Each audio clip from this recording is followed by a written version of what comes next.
Vale, pues te queríamos preguntar que cómo se interviene en un caso de dolor crónico, cuáles suelen ser los objetivos, cómo se suelen trabajar, qué dificultades son más frecuentes de encontrar, porque al final es muy difícil, pues eso, abrazar el dolor y asumir que haga lo que haga uno, pues seguramente al día siguiente, aunque estire, aunque ejercite, aunque tome los fármacos que te han dado, hagas esas buenas posturas en el día a día de me pongo bien en la silla, obviamente van a ayudar, pero al día siguiente es muy probable que amanezcas con un dolor similar, más, menos, pero limitante al final. Y eso repercute en que a lo mejor tus relaciones de pareja, tus relaciones de amistad, tu ocio, tu trabajo, todo se vea un poquito dañado, mermado.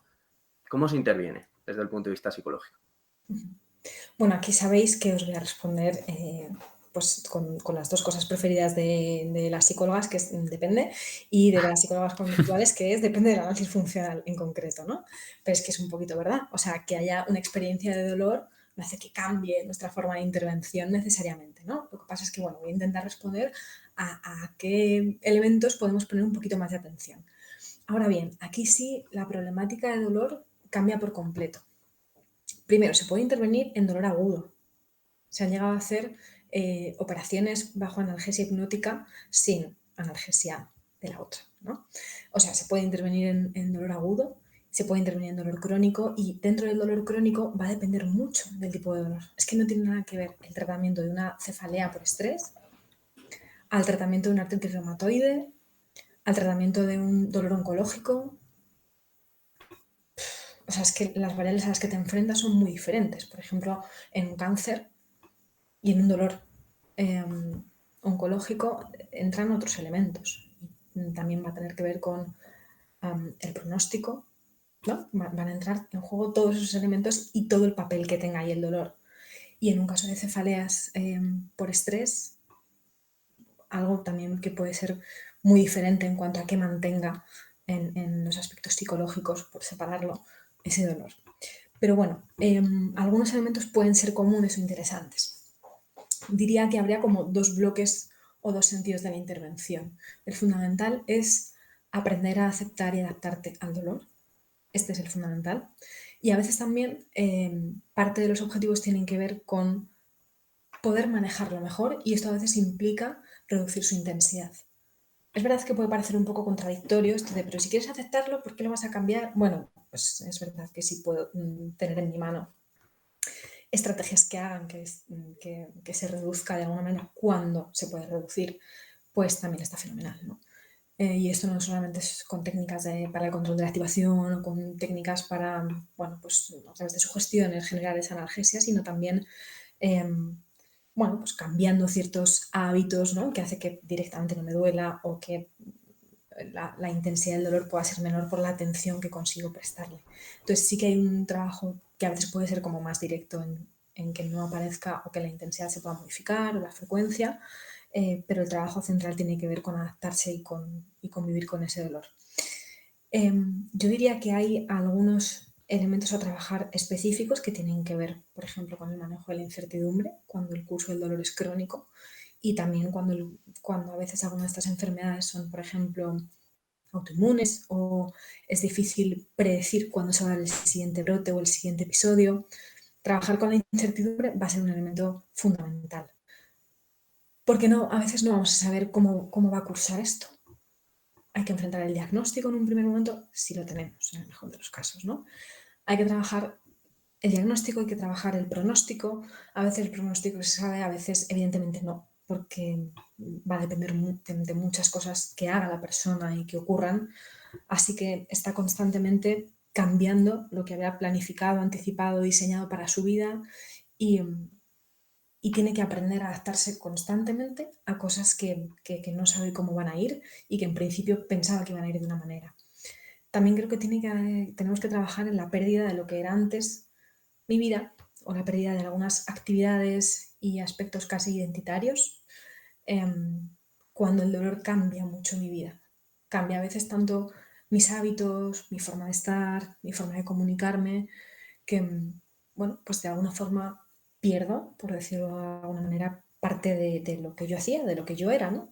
Y tengo que buscar otra manera. de encontrarme, buscar mi sitio, mis hábitos, mi forma de estar en esta nueva experiencia que estoy viviendo todo el rato, ¿no? Así que sí va a ser como hacer un pequeño duelo de algunas cosas y aprender a aceptar y a vivir con otras, ¿no? Y a encontrar a partir de ahí, pues con las cartas del juego que tenemos, cómo quiero responder en lo que sí depende de una persona, ¿no? Y ahí sí que podemos darle más las riendas o más el poder a aprendizajes nuevos que pueda hacer y al valor que le puede dar al dolor o a los buenos momentos que tenga.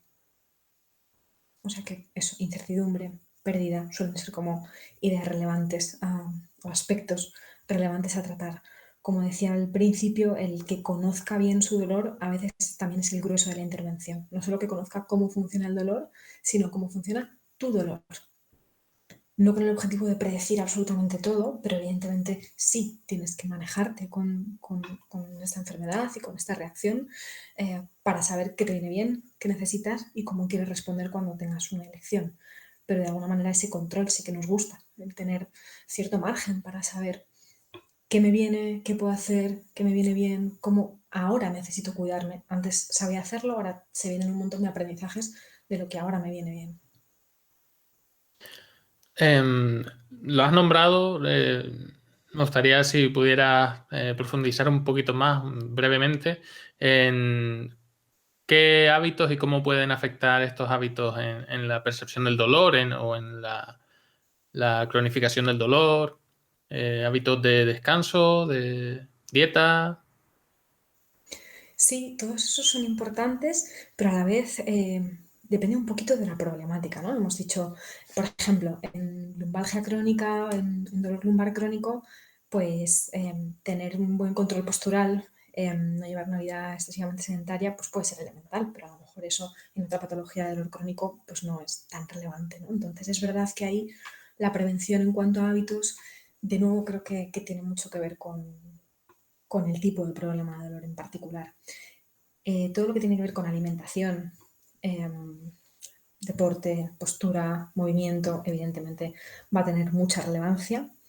Y con respecto a factores psicológicos, pues ya sabéis que algunos de los que se estudian son el catastrofismo, la inflexibilidad, bueno, las anticipaciones y estas respuestas de evitación constantes, ¿no? Bueno, hay algunos patrones que pueden influir en que se pueda cronificar el dolor, ¿no? Algunos perfiles especialmente inflexibles o exigentes con respecto a cómo tienen que ser las cosas, pues desde luego puede que no facilite mucho la adaptación a unas nuevas circunstancias. Si las cosas tienen que ser de una manera para yo poder ser feliz, para yo poder funcionar, para yo poder hacer este plan, si tengo que estar en estas condiciones y solo en esas condiciones voy a poder funcionar, pues esto me va a dificultar un poco más la adaptación, ¿no? Entonces sí que puede haber condiciones como psicológicas de base o patrones de comportamiento de base que puedan dificultar un poco, pero no solo cuestiones personales, ¿no? No solo aspectos del individuo, sino también sociales, ya no solo de estructura, sino también familiares o sociales, ¿no? Por ejemplo, que se cuestione constantemente tu experiencia también puede generar dinámicas complicadas con respecto al dolor. También se han estudiado mucho como las conductas de queja, se llaman habitualmente. Bueno, o aquellos comportamientos que tienen como una especie de beneficio secundario. Por ejemplo, bajas laborales o ayudas, ¿no? Y cómo esto puede contribuir al mantenimiento del dolor. Bueno, pues intervenciones o factores de este tipo, hemos dicho, ¿no? De la personalidad o factores sociales, familiares, pueden contribuir a su planificación. Todos aquellos que no ayudan son estos mencionados, ¿no? Pues que, por ejemplo, tengo un trabajo que no me permite unas condiciones vitales, en un caso de estrés, que no permitan tampoco que reduzca esta carga o factores de personalidad psicológicos que no ayuden mucho a que me tome esta carga de otra manera o a que flexibilice con respecto a ciertas exigencias. Bueno, pues todo esto puede influir, ¿no? Además de una tendencia a lo mejor a la evitación en ciertos momentos de malestar, pues con respecto al dolor lo mismo, ¿no? Esta respuesta evidentemente va a ser de evitar pasarlo mal, de evitar sufrir y de buscar a toda costa. O sea, cuanto más quiera huir de la incertidumbre y del malestar, probablemente más complicado lo tenga. Porque no voy a poder predecir, porque no voy a saber de dónde viene y porque cuanto más busque, más me tense, más me exija, más atienda, más aparezcan conductas de autoobservación y todo esto va a aumentar la saliencia de ese dolor, la percepción y se empiezan a dar círculos viciosos, ¿no? Entonces, bueno, pues como todos estos perfiles y patrones de comportamiento no ayudarían mucho, la verdad, en la cronificación del dolor. Y bueno, no sé si quieres añadir algo, Marcos. No, continúa. Vale. Si te parece, cambiamos un poco de dirección.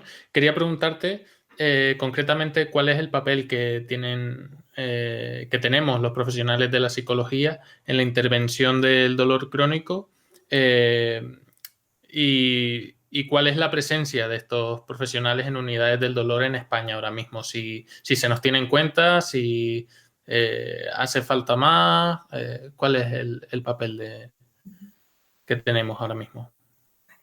Pues mira, te he mirado el dato, os he mirado el dato. Tengo un dato de 2018 de una investigación de Antoni Castell, creo, déjame un segundo que lo mire y te digo el porcentaje exacto de psicólogas y psicólogos en unidades del dolor. Bueno, antes de eso, en las unidades de tratamiento del dolor pueden ser multidisciplinares o no. O sea, puede que haya, pues eso, ¿no? Fisioterapeuta, médico rehabilitador, psicólogo, psicóloga, psiquiatras, enfermería, etcétera. O puede que sean unidades que tengan 2, 3 de estos especialistas o uno de ellos nada más. Entonces, en aquellas que son multidisciplinares, el porcentaje de psicólogas y psicólogos en ellas está en torno al 50%. Esto es un dato de 2018, que bueno, no es súper actual, pero bastante. Esto es en España, es un dato recogido por la Sociedad Española del Dolor. Pues la mitad, más o menos. También se les preguntó a estas personas a las que se les pasó la encuesta de las unidades de dolor si, independientemente de los psicólogos o psicólogas que hubieran en la unidad, si consideraban que su papel era relevante. Y en torno al 94% considero que sí. Me pregunté por ese 6% que estaría pensando, pero bueno, más o menos en torno al 94% dijo que sí, que su papel era absolutamente relevante. Y con respecto, también se preguntó en esta encuesta cuál era la actividad que realizaban en estas unidades y se dedicaban a la asistencia psicológica, a la docencia y a la investigación y gestión, o sea, un poco de todo. Y con respecto a la atención psicológica, bueno, pues planteaba que intervenían a través de tratamientos cognitivo-conductuales, en intervenciones individuales y algunas grupales. Y con respecto a lo que podemos hacer o cómo intervenimos, de qué manera, pues volvemos a la idea inicial. Tiene que ser un trabajo interdisciplinar, vamos, idealmente, porque los cambios y los pasos tienen que ir acompasados, ¿no? Imaginaos que, no sé, volviendo a ese paciente con dolor lumbar crónico, estamos avanzando en que empiece a moverse más en una exposición, de regla, ¿no? Y también está con el fisio, trabajando en cómo tiene que hacer sus movimientos, en si va a retomar el deporte, en cuándo lo va a retomar, pues evidentemente nuestros pasos y los del fisio tienen que ir a la vez. Nosotros tenemos que saber cómo va estructuralmente para empezar a hacer esa exposición, o el fisio tendrá que saber si le puede pautar no sé qué cosa y cómo lo vamos haciendo, ¿no? Entonces, bueno, esto es un ejemplo de cómo tenemos que acompasarnos y deberíamos trabajar en unidades interdisciplinares o desde luego con un estrecho contacto con aquel profesional que nos derive o que se ponga en contacto con nosotros para trabajar en equipo. No sé si respondo, Luis, a la pregunta o quieres que profundice. No, estupendo, estupendo. También has comentado antes un poco por encima cómo se podría prevenir esta cronificación del dolor y me gustaría ahondar un poco más ahí.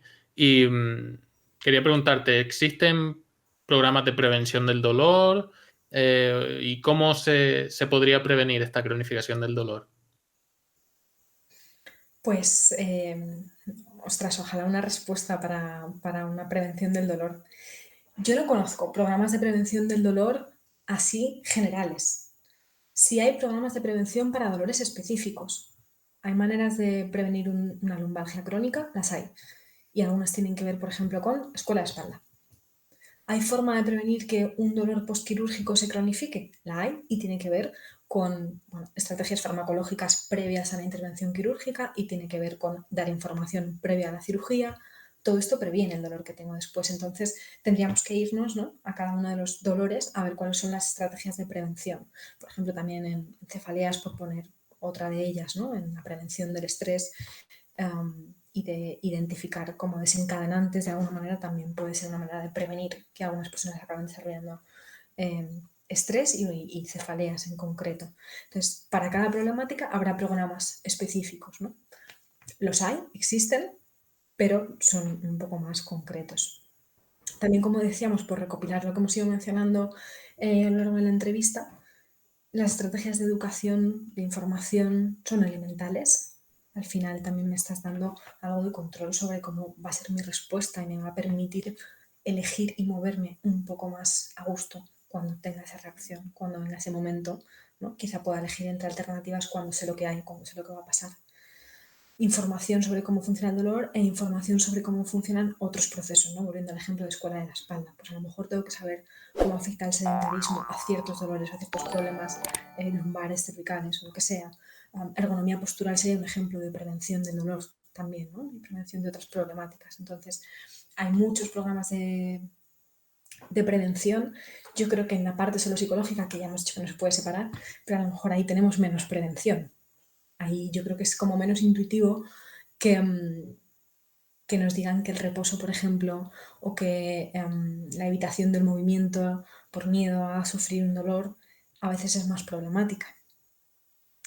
A veces se tiende a pautar o a entender que si estás malito y que si tienes dolor tienes que reposar, tienes que cuidarte, ¿no? Como si te recuperaras también del dolor estando en la cama y pues esperando a que se recomponga el tejido, digamos. No, pues hay otras medidas, ¿no? No sé si te respondo. Sí, sí, sí.